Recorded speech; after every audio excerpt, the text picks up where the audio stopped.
All right. So this is Javon Brown, and I'm not quite sure what I'm going to call this yet. I've been thinking about different ideas, maybe the Forever Getting Better podcast, something like that, but we will see in the future. So right now, today is April 13th, I believe. No, it's April 12th. It's 2:30 in the morning, April 12th, and I am an hour and a half away from Scottsdale, Arizona. I'm driving up to Scottsdale for the Ultimate Closer Summit with Andy, Elliott, and Brad Lee. So that'll be this afternoon and tomorrow. I decided to do the drive this early so that I could kind of beat the traffic up there, get there within in less than 2 hours instead of having a 3-hour commute if I waited until the middle of the day. And it'll also give me the opportunity to get up there early, get settled in a little bit, also maybe get some work done. Now, the reason why I'm recording this is because I've kept saying it. So recently I've been putting some content on social media, doing a lot of reels for Instagram and Facebook in particular, and I think it's fine. It's okay when it comes to exposure, and I can really put in as much time, energy, and effort as I want in making high quality 60-second videos. But if I really want to give make an actual difference in people's lives and really sow actual seeds and give actual value, then that means long form content is necessary. So I've been talking for a while about doing a podcast or YouTube or something, and the thing is I haven't, right? I have YouTube videos that I created a decade ago, and some ones that I did peppered in, but never has it been consistent, never has it been something that I truly tried to focus on and improve upon. And podcasting in and of itself is something that's completely new. Even this is not produced. This isn't going to be mastered. This isn't something that's going to have the audio quality enhanced in any way, shape, or form. And it's certainly not something that's scripted, right? I don't have any bullet points on what I'm going to talk about or anything like that. All I know is that a little over a month ago, I decided to stop listening to music. Shortly after that, I decided to stop listening to podcasts. And I've been driving in my car in silence for a while now. And while getting in the car on this trip, this is the longest vehicle commute or road trip or whatever that I've committed to since making the commitment of not listening to music during car rides. And for this one, because of the length of it, I was like, all right, well, can I really keep myself entertained for an hour and a half, 2 hours? And look, I think some people may say yeah, that's a daunting task. Me, when I was 17 years old, would have thought that concept is pathetic. You seriously are so boring that you can't entertain yourself for an hour and a half. You can't just come up with thoughts and ideas for an hour and a half. That sounds like torture to you. What's wrong with you, right? And we can go on and on about the whole evolution of mindset and why, or devolution of mindset, or whatever the case is, and why that may be the case with technology and this high impact, high attention grabbing content that's very easy to pay attention to because shiny thing and transitions every 4 seconds, and I'm guilty of feeding into that that sort of thing, which is something that I more than likely will continue to do. I just need to find a way of doing it that's authentic to me. That's just going to take time, right? I need to continue being consistent and putting in the reps in order to figure that sort of thing out. But anyway, so the whole reason why I'm recording this in the first place is because long road trip, and it seemed like a great opportunity to get started. So let's see. Why am I going to Scottsdale? Why am I going to the Ultimate Closer Summit with Andy, Elliott, and Brad Lee? Well, I started a digital marketing agency back in 2022, and since starting the agency, I realized that the bottleneck in my business wasn't the demand. It wasn't that people needed help, and it also wasn't my inability to craft a good offer and get people onboarded onto the actual team itself, right? Whether that is as a client or as somebody to help with fulfillment. What I found that the bottleneck is in my personal business is my ability to sell, right? My ability to effectively communicate my thoughts and ideas to other people in a way that's going to make them feel comfortable in taking my offer, or in a way that really helps them understand the benefits of what it is that I have to offer. I think one of the most common objections that anybody hears whenever they get into sales is that somebody can't afford what it is that they're offering. And I think in a lot of cases, for a lot of salespeople, this can be kind of difficult, especially if they're new, right? This can be a difficult obstacle or difficult objection to handle, because the thing that they're selling may provide value or the solution to a problem, and that may be 100% true. But if it's going to leave the person that they're talking to at a financial deficit, then that's just something that they can't really overcome, in some cases even with financing, right? Now, alternatively, like when you're talking about my business model, when you're talking about JDB Media, right, a digital marketing agency like mine, the entire intention behind the agency is not to just make you content. And this is something that I try to emphasize to people all of the time. Like, it's not an agency, or it's not a business that was designed to just make you feel good about the content that's being produced. This isn't about blog posts. This isn't about having a pretty website. This isn't about SEO or, social media. Now, those are some of the services that we offer. It's extremely important because those services are what actually drive the actual service that we're providing. And so the service or the solution or the product that we're providing aren't those things. What it is that we're providing is a way to get more leads and to create more income for yourself and your business, right? So it's literally like one of the only things that you can purchase that's going to make you more money. And for whatever reason, I think that I've done a very crappy job of emphasizing or highlighting that when speaking to people. And so they look at the business that I have when speaking to me as one that makes content, one that makes websites, one that provides SEO. But if you're talking to somebody about SEO and they don't know what SEO is, then of course they're not going to understand the value of SEO. And so instead of trying to explain to someone and give them an entire seminar on SEO, what I found after going to the first Andy Elliott event that I went to, which was in Tampa last month in March, is that, well, maybe I should be actually highlighting and emphasizing the solution that I'm bringing to the table, right? So we don't need really to focus on everything that we offer when speaking to our clients. I don't need to focus on all of those things.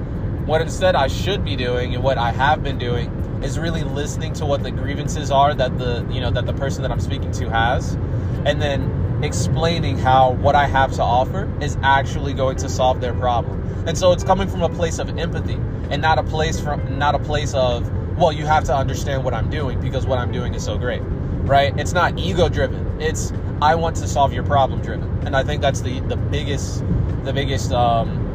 difference between my approach now versus what it was before. Anyway, going up to Scottsdale because I went to this event in March where, I was having issues with selling and overcoming objections. I told my cousin, who I look at as somebody who's pretty great when it comes to sales. And essentially what he shared with me is, hey, this guy that I follow, Andy Elliott, is having this event in Tampa. We should go. And so we did. We went to the event. I had got a significant, phenomenal amount of value of it. That was one of the things. One of the other things that I got, one of the other nuggets that I got outside of, well, you should be coming from a place of empathy, is really being intentional about looking for the people that I put myself in partnership with.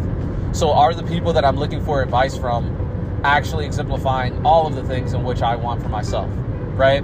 So do I admire all of their qualities? And so this means not just the family, not just the business, but also, are they spiritually healthy? Are they physically healthy, right? So financial health and relational health are great, but we need to have all of those things. We're called to take care of ourselves and to be a good steward in all aspects of life, biblically, And so I think it's just important to acknowledge and also to practice. And finding a role model who actually has all of those things down pat is extremely important if you're really looking to model your life in the way that God intended, right? Not just because God intended it, but also because it does feel good. Like, let's be honest. Like, when everything in life is going well, right? And like it's going well as a result of your effort, well, that's rewarding. The feeling that you get from that is rewarding. So I think that's worth acknowledging. But yeah, anyway, so we had that event, and there were like those nuggets that I took. So like those are a couple of them. And long story short, I ended up in the funnel, man. So now I'm in the CRM, I'm in their customer relationship system or client relationship system. And I've had reps setting me up and just letting me know about what's going on with the company. I'll be 100% honest with you. I do not feel in any way, shape, or form like anybody's been pushy at any point in time. And the messages that I've gotten have been very supportive and very encouraging.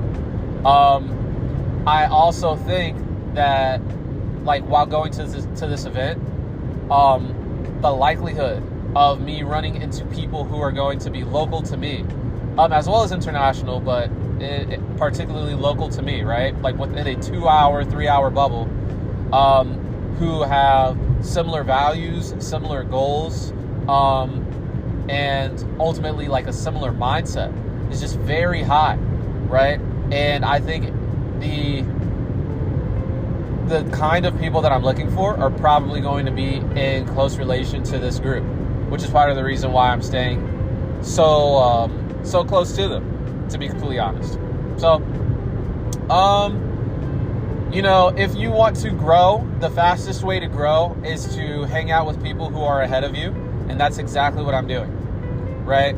These are people that I look at as, the majority of them are married. I don't know all of their personal relationships, personal lives, but it seems to me as if they're all happily married, right? The majority of them are fathers, and it appears to me as if they're good fathers.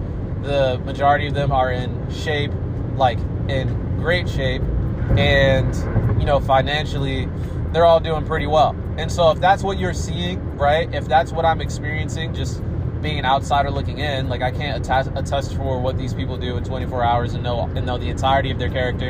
And I think having that skepticism just helps me with being observant in general. But if I'm just going to go off of what I'm able to see, right, and what I've been able to experience from them and what my intuition has been telling me, I would say that staying close to these guys is ultimately going to be for my benefit, which is the reason why I'm continuing to do it a month later. But yeah, like that's pretty much all the meat and potatoes. I think this event is going to be good, and it really doesn't start until like this afternoon, which means once I get up there, I'll have like 8 to 9 hours to really kind of do what I want. So because I've been having fun with like just a little bit of spontaneity as of late, which in my opinion is the way that things should be. Like, not everything should be planned. You should really have a good balance of spontaneity and planning. Like, the important things should be thought of prior. And then when it comes to some of the things like, oh yeah, well there's this event that I'm going to that I'm going to have a lot of fun at, I can just kind of leave the details up to when I get there. So, example, I have a great figure in my bank account, and it's not like it's going to go down anytime soon. We'll put it that way. And so, while knowing that, instead of like looking for a hotel beforehand or looking for an Airbnb beforehand and doing all of that stuff, what I decided instead is, let me go on Instagram, go on YouTube, look at some restaurants and stuff that look really nice. Let's actually drive to the place that this event's going to be held at first. Check that out, figure out what hotels are in the area. And instead of looking for what's most cost effective, I'm probably going to go to the one that's nicest because the networking opportunities are going to be better there. And then, and basically just move like that, right? So that is what's on the agenda for today. Getting up there, exploring, settling in somewhere, sitting down in front of the computer and getting some work in. Probably uploading this, probably making a video for it. Well, most definitely making a video for Instagram and Facebook. And then also fulfilling some of the requests that I've been not necessarily neglecting, but I just haven't been intentional of fulfilling since I really got into doing what it is that I'm doing now. Yeah, I'll tell you something though. Like, this is tough. Like, it's been 15 minutes and here I am still driving. I still have an hour and some change before I get to my destination. So, what else can I talk about? Like, of course, this is going to be like an unedited, just raw, completely unscripted, and inexperienced episode, which means it's probably going to be complete poo-poo. But the fact is, like, in order for me to get better, like, I need to put in the reps, and that's the reason why I'm doing this. Yeah, let's see. I'm just trying to think of some relevant topics or relevant material. Why did I start the digital marketing agency? What's caused me to do what I do? I think, like, one of the base assumptions when it comes to the like, common beliefs, right? So one of the common beliefs when it comes to my intention and why I do things and the way in which I do them, why I've chosen the career paths that I've chosen, and a lot of unpopular opinions and unpopular, unpopular choices made. Like, why would I make those unpopular choices? So, let's see. So for those of you who don't know, like, I was essentially raised as an only child with a single mom. When I was 8 years old, my mom purchased a home. We moved to Virginia from Philadelphia. We moved to Virginia when I was like 4 months old. She was working at Taco Bell, worked her way up at Taco Bell to become the general manager, saved all her money until she was able to purchase a home. So she purchased a home when I was like 7 or 8 years old.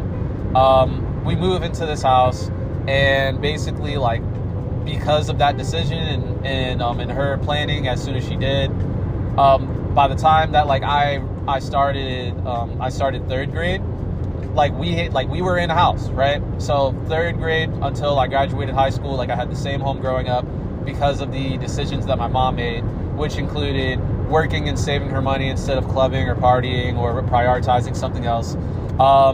It also included, like, a lot of sacrifice when it came to, like, I'm assuming, like, vacations and treating herself and, all of that stuff. Like, she was very intentional about the money that she saved and invested. When she recognized that she didn't really have the skills when it came to saving and investing, like, no one really taught her those skills. So, which was, of no fault to her parents, no fault to my grandmother or anything like that. It's just what people don't know, they don't know. So, like, what my mom did was really look for resources and look for people and look for groups so she could learn about saving and investing. And so she got that knowledge, applied that knowledge, and was able to purchase a home for us when I was 8 years old. From then, like, when I was about 12 years old, so, like, from 8 to 12, my mom, like, transitioned from like fast food service to, like, being a teacher. So she went to school and went to school, got her associates, all that good stuff, and started working as a teacher. I believe it was like a computer teacher at first. She was working at a school for, like, troubled children. I didn't really like that, right? Basically, like, you know what I'm talking about. Like, so for kids who are, like, in and out of foster care systems and maybe come from abusive households and stuff like that. She was working at a school for those types of kids, for at-risk youth, I think they would call them, or something like that. But I didn't like her working there. She took me there a couple of times just so that I could see her workplace and see the people that she was with. I didn't like her working there, so when I was a kid, I would intentionally get in trouble so that she wouldn't be able to so that she wouldn't have to be there. And of course, like, my mom had to work in order to, like, pay the mortgage and pay bills and stuff like that. So the solution that she came up with, right, in order to watch her son as a single mom and earn income at the same time, was to start an at-home daycare. So she started daycare at home. Fast forward to when I was 12 years old, I started helping her at the daycare. So this was like, I would effectively get like an allowance, but it wasn't an allowance for doing, like, regular house duties. Like, I wasn't like, it wasn't like I got paid to take out the trash. Like, taking out the trash was just something that I was responsible for doing. Why would I get paid for doing something that, like, I'm just supposed to do? Like, that doesn't make any sense. And I don't remember the specifics of the conversation because like I'm 29 now. This was 17 years ago. But basically what I do know is that like we had that discussion and it made sense. My mom did a really good job of explaining that to me. She was never at any point, my mom wasn't ever a because I'm the parent kind of parent, right? Like if there was something that I didn't understand or something that I questioned, my mom took the time to like think it through with me. Like, well, why would I ask you to do this? What are the potential consequences of this action, right? Like, why are you not allowed to do X, Y, and Z? Like, let's actually talk about it instead of me like giving you a dismissive response such as I'm not the parent, or I'm the parent, which will ultimately just lead to your rebellion in the future, right? It very much was a dialogue between my mom. She was definitely an authoritative figure. There were definitely things that I learned. But when it came to being raised, it was not because I'm the parent. It was, like, hey, like, thank you for being patient with me because, yes, this is my first time raising a 12-year-old. Yes, this is my first time raising a 13-year-old. And so in the same way, this is new for you. This is also new for me. We need to figure this out together. And it was partnership and equity within our relationship, one in which I respected her as my mother and I respected her I respected her insight and her authority, but at the same time, my voice was heard, right? And so my voice was heard and my questions were answered.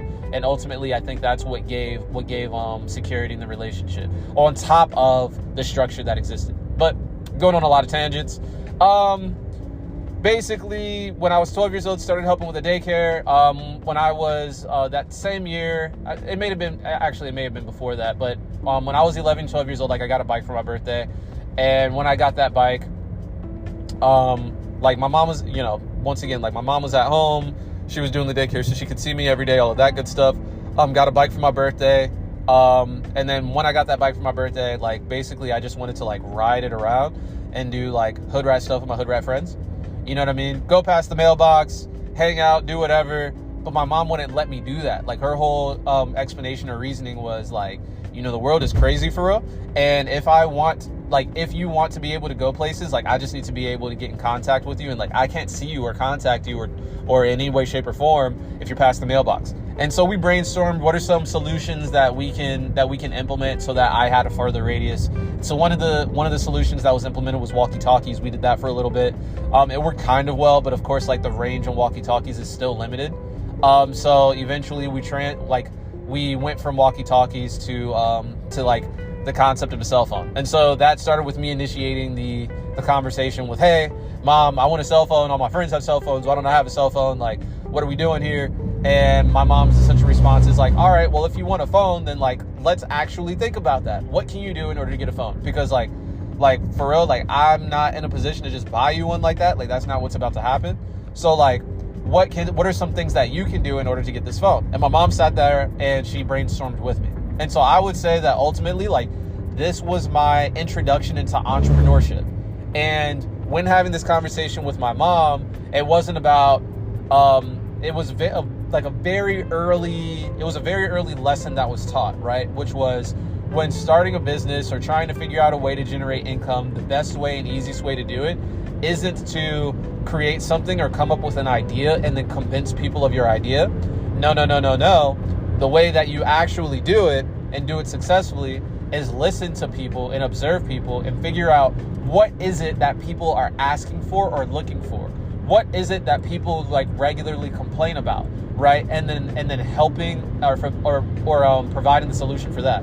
And so what I found in my experience was that a lot of people at school, right? So like I'm 12 years old, and what I found is like a lot of people at school, they're like always asking for gum. Like every day you got people that are asking other people for gum. And so what I decided to do, right, what we came up with, the solution that we came up with is like, well, we lived behind a grocery store. It was just my birthday. I'm getting money from helping with the business and, for helping with the daycare that my mom started at home. And I'm getting money and I got money from my birthday. So why don't I use some of that money in order to buy some gum and then go to school and sell that gum? And so that's exactly what I did. I went to the store. I lived right behind a grocery store growing up. So I went to the grocery store I lived behind, grabbed like a 2-pound bag of like Double Bubble, Bazooka Joe, whatever. went to school and sold it for like 25 cents a piece. And I did that until I had enough money for my first cell phone. And so like that was really my introduction into entrepreneurship, right?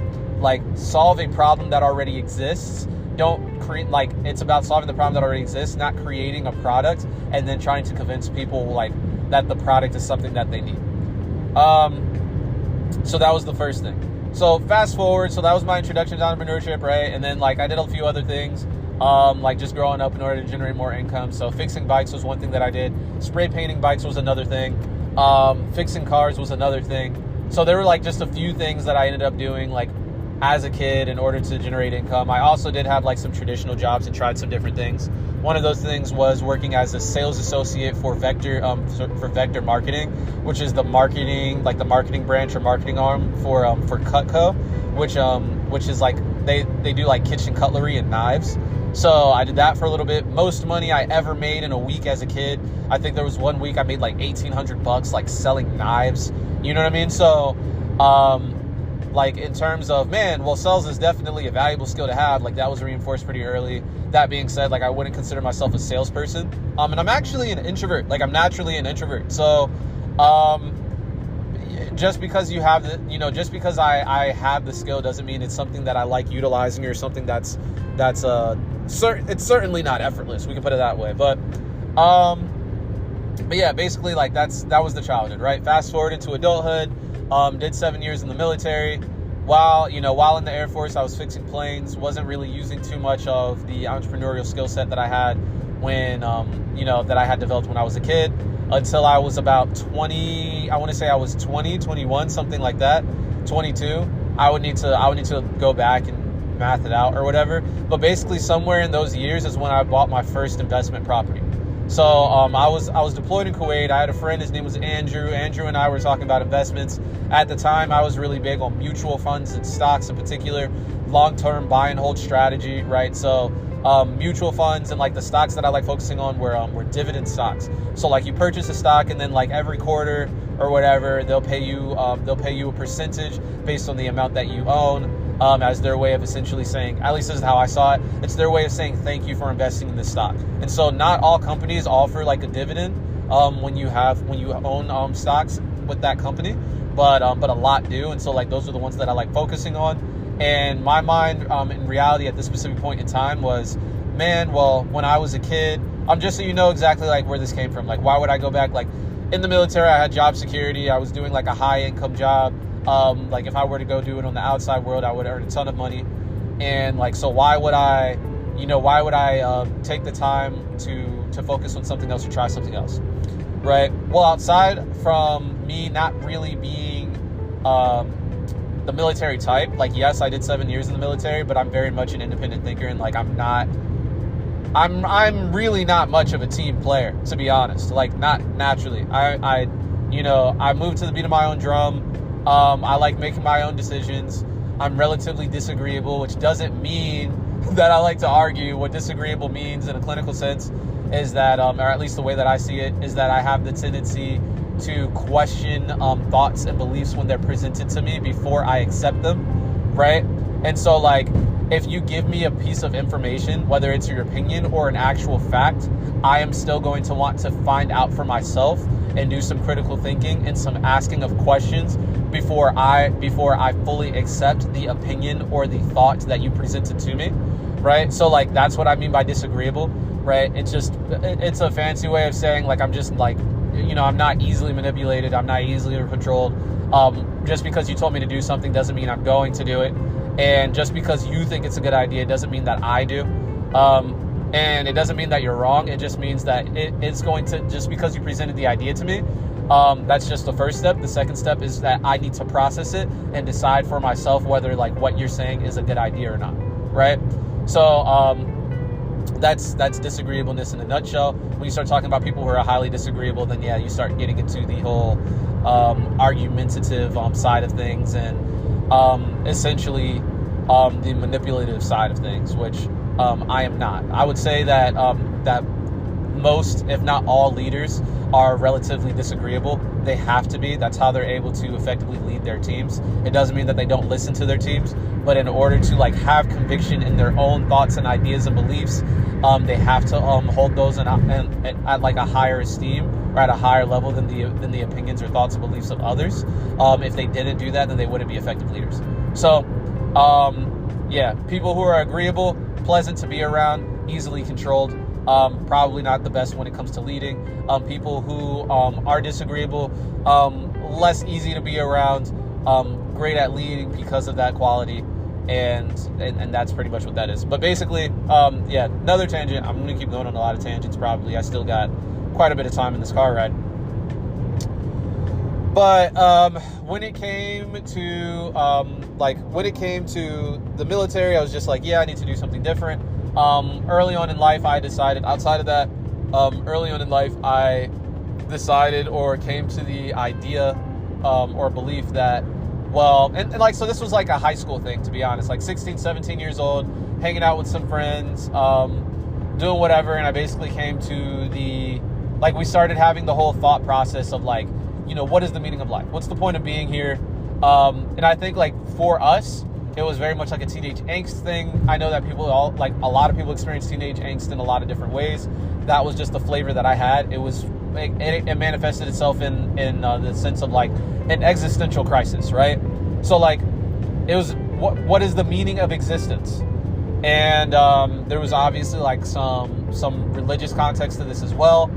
And like, there was definitely some questioning that happened around this time for me. And long story short, like that questioning went on for a long time, and eventually I landed on Christianity. But outside of the religious part of it, there was also just the internal philosophical part, which can kind of be tied into religion. But long story short, I was thinking like, all right, well, what is the meaning of life? And at that specific time, 16, 17-year-old me said, well, life in and of itself, it's not that it doesn't have meaning, but life in and of itself it's meant to be temporary. At that time, if there was one thing that I knew, it was that an afterlife did exist. And so if we know that an afterlife exists and that the life in which we have now is a temporary one, it then stands to conclude that the concept of this being a test is obvious, and our performance here is directly related to the results that come after death. If there's anything that all religions agree upon, it's that concept, right? Life is a test, and the performance here is what dictates what happens afterward. And like, there's obviously a lot of different details and how that manifests itself. Like, it changes like from religion to religion, but that general concept, I think, is universally true, with the exception of atheism, right, and nihilism as a philosophy. But I don't like either of those thought processes.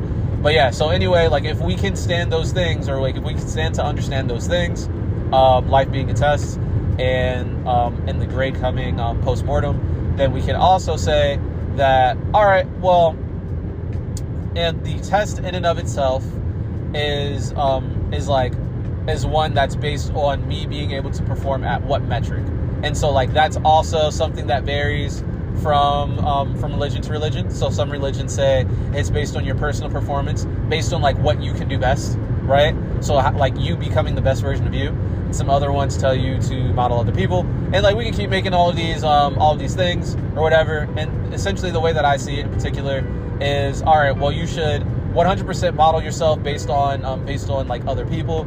I believe in following Christ in particular, and also acknowledging that you are not going to be Christ. It's just about modeling your thoughts and behaviors after Christ, and using his model to become the best version of yourself. So it's really a hybrid of the two, becoming the best version of yourself while using models and Jesus Christ in particular as a way to really mark where you are versus like where you should be, right? So that's what that is, and that's my opinion on that.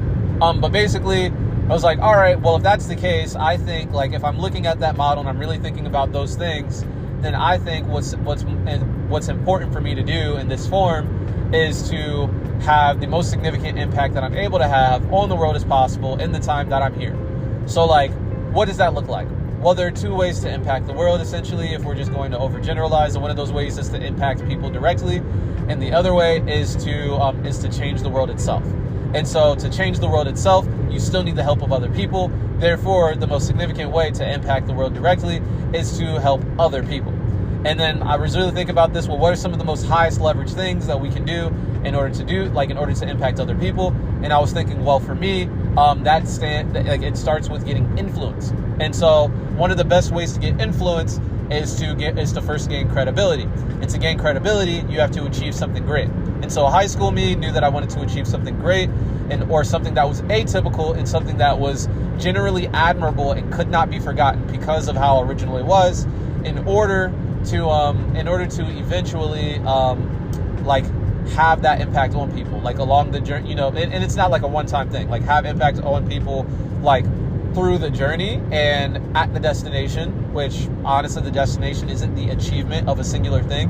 The achievement, the destination is post-mortem in and of itself, right? That's actually when most notable figures have the most impact, right? So, but we don't need to get into that. But anyway, that was just my general thought process.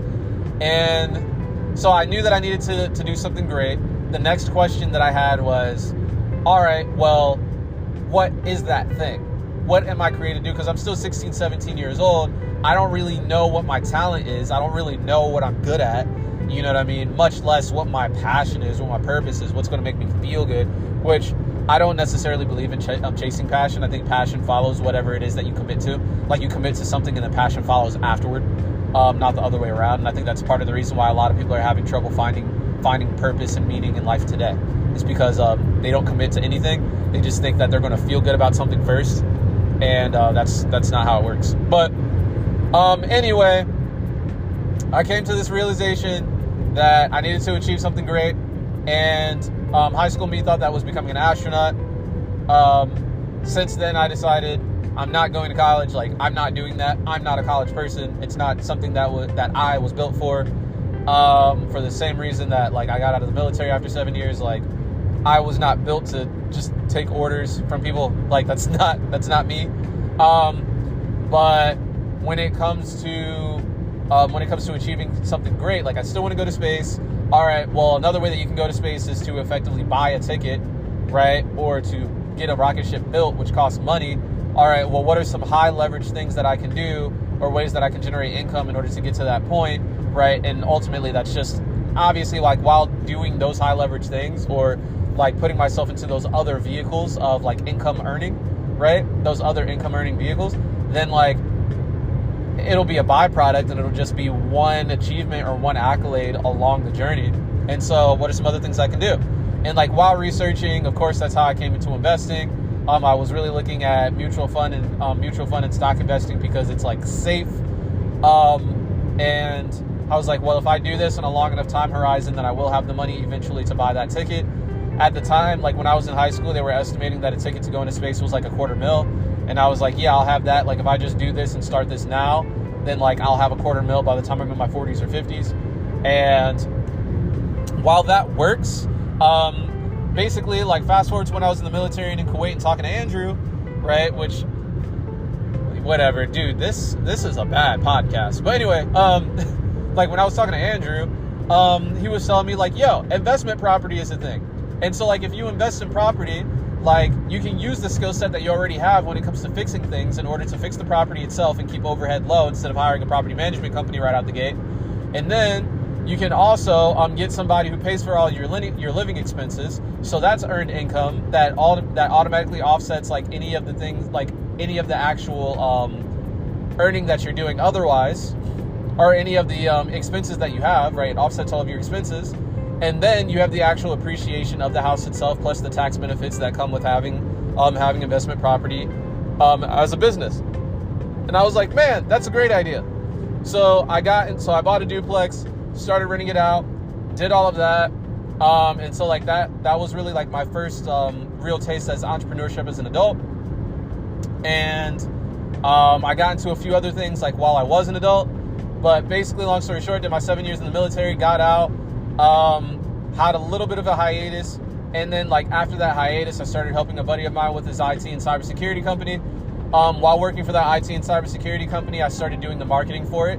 Within 30 days, we 12x the amount of traffic that was going to his website. He really liked that. I started telling other business owners. I started helping other business owners, and just in other industries, so like hair salons, art consignment shop, right, general construction company, you name it. And I was doing this all basically in a freelancing capacity. So I didn't have like an actual LLC when it, like for marketing or anything like that. I was just helping business owners get more customers. Unfortunately, this was around 2019, 2020. COVID happened. People are having a really hard time. So I basically took my business model and moved it. Like it was difficult for me to find clients at the time. So I just took my business model and I shifted from doing it in person to instead doing it online. That went well for a few years. November of 2022, I decided, okay, well, this is great, but I'm not having the kind of impact that I wanted. The whole point of me doing this business model was to really help others, right? And to like leave this big impact before I pass away, right? So like this truly has been my ethos since I was 17 years old. But like, all right, so like that was the whole point of me doing this. So like, let me actually get back into the local community and sow seeds into the community so I can go back to having that impact like I originally intended. So I did that in November of 2022, started the LLC and joined a networking group shortly thereafter, and started meeting business owners in person at a higher level and really helping in that capacity. And essentially that's how I got here, right? Like I did all of that, found out, man, I'm still freelancing. I need to change this business model so like I can truly have the best impact possible for as many people as possible, which unfortunately, like for some people, right, does mean raising the price, does mean saying no to some people who like ask for help but really aren't where they need to be for somebody like me to help them, right? And instead referring them or giving them the resources, the materials necessary for them to help themselves get to the point where they can ask for somebody like me for help, and then going from there. And I went from being like this freelancing digital marketing person or marketing person to now being being a what is known as a fractional CMO or chief marketing officer. So that's basically been the journey. Because I want to do a better job of explaining how solutions should be for clients, I'm going to this event. And also, like, to be honest, I think that's really why I went to the first one, was trying to figure out, all right, what's the direction that I'm actually supposed to take? I think that I got that from the first event. I think this one is really going to be more about networking and really building relationships with the kind of people that I see myself moving with going forward, right? So like if you're the slowest runner, like if you're a slow runner and you join the Olympic track team, like you just start running with like Olympic class runners, it doesn't mean that you're going to automatically become an Olympic class runner, but you will automatically, like over time, you will start running faster. You will improve. You will become a better runner because you're hanging out with faster runners. So this is like something that's been scientifically documented. Like they've studied it. They've seen it, right? And they've reported it. And what I'm saying is like, this is something that applies for all aspects of life. Like if you're someone who has a really difficult time, when it comes to being in healthy relationships, like healthy romantic relationships. And if you're like someone who's chronically jumping from one relationship to another, or you're always single, or it seems like you're always picking bad partners. Well, if you hang out with people who are like happily in relationships and happily married, right? Well, what they have to offer, as long as you make yourself open to it, and I think this is really important, right? Actually being open to the suggestions that they have and really receptive to their advice, and also observant and open-minded to their philosophies and how they live, and like really pay attention and try to emulate how they communicate with others, including their partner, but not just their partners, right? And you start to do those sorts of things, then it stands to reason that over time, it will then become unreasonable for you to continue to be in failed relationship after failed relationship, right? So hang out with people with healthy relationships, you will then become somebody who has a healthy relationship. If you hang out with people who are in shape, you will over time become somebody who will become in shape as a result of just hanging out with these people and really kind of doing what they do. And I think that's also part of the formula that can sometimes be missed. Yeah. But, I could keep going on and on and on and trying to find other things to talk about, but I think that was really the meat and potatoes. This was more of an introductory podcast more than anything else. Who am I? Where did I come from? What am I doing right now? Where am I headed?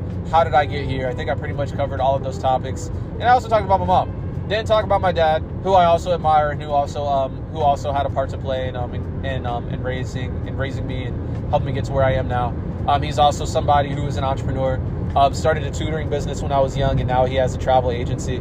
I think what he's doing is phenomenal. I think when it comes to how our ambitions and motivations manifest themselves, those are very different. Our values are also a little different, me and my dad's, but I still respect him quite a bit. My dad, I think, and I don't want to speak out of turn, but if I were to summarize like the value system that my dad has, because for me it's very general, it's help as many people as possible, regardless of their relation to me, like race, religion, age, socioeconomic status, whatever. Like, I just want to help the world as a whole be better. And for my dad, I think there's a little bit more hierarchy. He puts a huge emphasis on family, right? So for him, my dad loves family. He thinks family is the most important thing. The people who are close to you are extremely important. And so everything that he does is for them and for the betterment of them and to be in communion and relationship for them. I definitely see the value in it, the benefit of it. It's something that I admire. And I think one of the things that's like, man, if I can just like take a second to talk about one of the grievances between my dad's value system and mine, and like how it kind of is causing contention or can cause tension in my adult life, is like his value system and mine are kind of in competition for each other, because in order to serve the world in the highest capacity possible, I just need as much time and energy as possible in order to do that. And sometimes that does mean time taken away from family. And yeah, I do think that there is room for me to improve. I think both are possible, and just finding that balance is going to take time on my part. I also think that, grace is important. And if there's somebody who isn't as receptive or as responsive or as involved as you'd like them to be when it comes to just whatever, it may be worth it to just let them know how you're feeling, because if you don't let them know how you're feeling, they can't change anything. My dad did that. He told me like, yo, it's been several months since you hit me up, like, this isn't cool, like, hit me up more often. And I'm really glad that he said that, because had he not said that, it's not something that I would have even thought about, much less acknowledged or vocalized, and therefore there would have been no change to come. So yeah, I think that's pretty much all of it. At this point, I'm just rambling.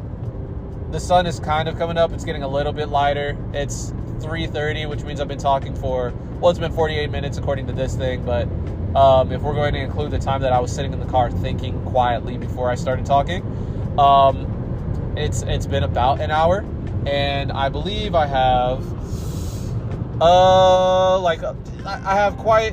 think I have like 30 minutes more in my commute or something like that, and I think this will be a good time for me to kind of listen back to this, really figure out if I like it, and if there's anything that I do want to change.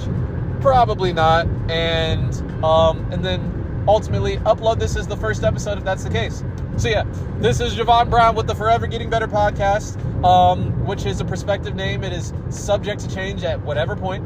And this is kind of the unofficial episode 1. If you listen to this entire thing, you're either related to me or you're crazy.